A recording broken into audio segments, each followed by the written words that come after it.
Hello friends, welcome to my channel, myself Parag Jambulkar.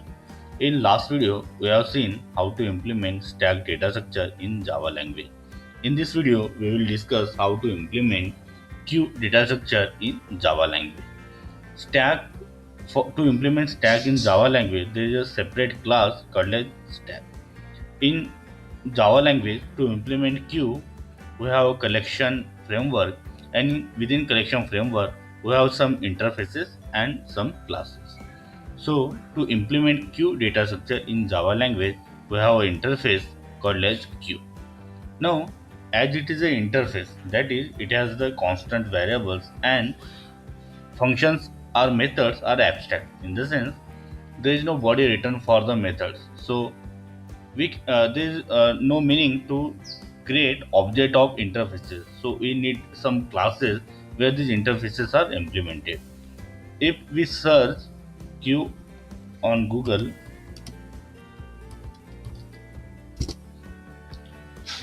we will go to the official website of Java language, that is docs.oracle.com. We will open it. Here you can find queue is an interface. This means this is a generic variable. All these are the super interfaces. Super interfaces in the sense these interfaces are extended in queue interface.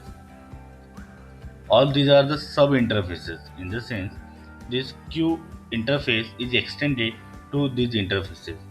You can see in this diagram queue interface is extended in DQ interface, while these are the classes which has implemented queue interface. So here you can see priority queue class. Again, in this diagram, you can see priority queue class implement queue interface. In the same way, here also you can find linked list is a class. This class also implement queue interface. So here you can see this linked list class also implement queue interface. As per this diagram, linked list class also implements list interface and it also implements queue interface, as you can see here. So queue interface is implemented by linked list class. Now see, we'll scroll down. Here you can find out the methods which are supported by queue. So here some methods are there. So add and offer, these two methods are used to add elements in queue. Pull and remove, these two methods are there to retrieve the elements and also to remove the head element. So in stack we have the topmost element, so topmost element is removed, while in queue we remove the head element. In the sense, the element which is added first is removed first. So pull and remove method are used for the same purpose, while element and pick, these two methods, they don't remove the element, but they just retrieve the topmost element or head element. So for this, these are the various methods are provided. Now you may ask why there are two methods for each purpose. So way of working of these methods is different. For example, add method, when you add the element in queue, and if when you cross the capacity of a queue, it gives illegal state exception. It throws some exception. While offer method, when you cross the capacity of queue, it doesn't throw any exception while it returns false value. Likewise, there is some difference in the working of other method. But keep in mind, add and offer method both are used to add elements in a queue. Then pull and remove method, they are used to retrieve the head element and also to remove that element from the queue, while pick and element method, they just retrieve the topmost element or head element from the queue. Now we'll see example for that. Check this. I will provide this link in description box. Now look at this. Queue is an interface. We require some class to implement queue, and that interface is implemented by linked list class. Now see, we have taken head one integer to retrieve the head element. So just like in stack we have a top element. So in stack recently added element is removed first, while here instead of top we have a head element, head variable, which has the first element which is added in a queue, that will be in a head, that is also removed first.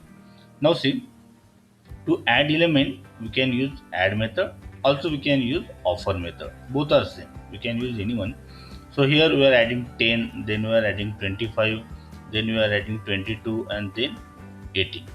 And in the same way we are removing the elements. We will run this program. Java C queue program dot java. So we didn't get any error, we got this warning. We will run it. Okay. So initially queue was empty. So directly we are printing queue object. So it is showing the elements in queue. So initially it was empty. Then we have added 10.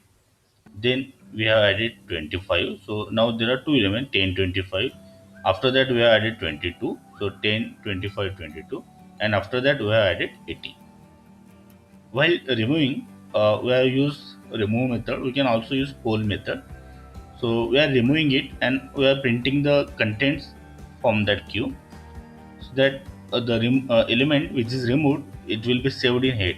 So you are not printing head element, but also you can use that head element. So directly we are printing queue contents of queue. So 10 is removed. So we have now this 25, 22, 18. After that 25 is removed. Then last element 18 is also removed. So basically queue is based on FIFO, first in first out. That means the element which is first added, it is removed first. So finally queue is empty.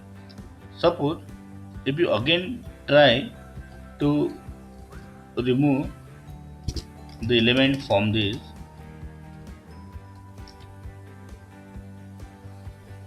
okay, we will run it.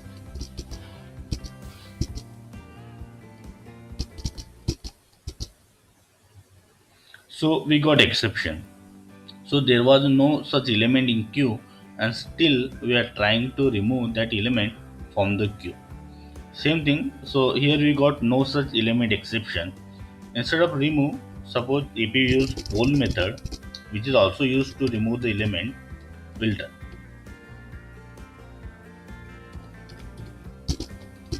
So we will compile it, and now we are running it. So this time we got null pointer exception. So so remove and poll both are used for remove the element. Just whatever the exception that you got, that is different. So what we will do here, we'll keep remove method only, and we'll handle the exception. So if queue is empty and still if you are trying to remove any element from the queue, so we will handle such kind of exception. For that we are writing some catch block.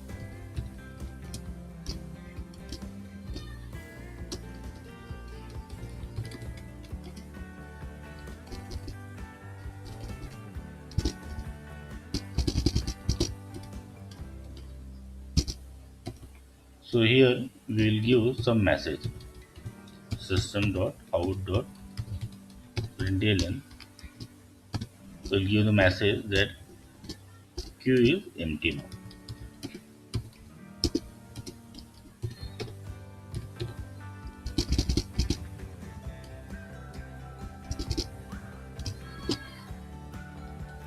Okay. So we will run it again.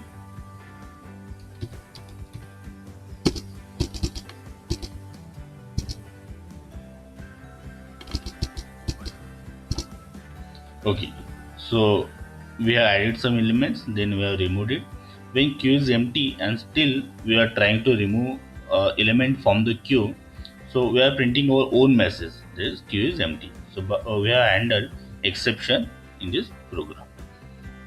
So this is the way to implement queue in Java language. So friends, I hope you like this video. If yes, then click on like, subscribe to the channel, and don't forget to press bell icon so that you will get notifications of my next video. So stay connected. Thank you.